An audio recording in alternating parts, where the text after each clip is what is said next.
पश्चिम ओडिशा गणपर्व रे समस्त के मोर अछन जेते बड़ बड़किया एवं गुरुजन मान के नमस्कार करुचे एवं छोट भाई बहन के शुभेच्छा अभिनंदन ज्ञापन करुचे।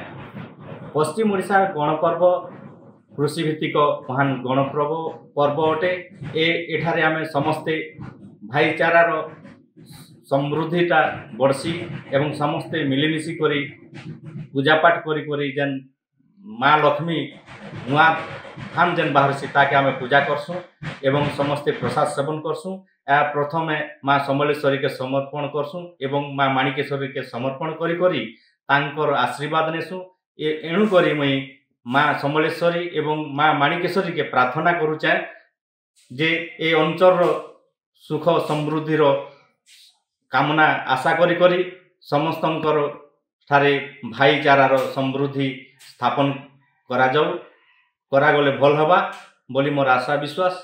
एणु करी ए अंचल जेन सुख दुखर साथी भाव रे मुई पुणी केसिंगा ब्लॉक तथा कलाहांडीवासी सहित रही करी मुई माँ माणिकेश्वरी के कोटि कोटि प्रार्थना करुचे जे नुआखाईटा बहुत सुख शांति रे हो एवं समस्तंकर मंगल कामना हो बोली मोर आशा विश्वास रखी करी पुणी थरे नुआखाई जोहार करुचे।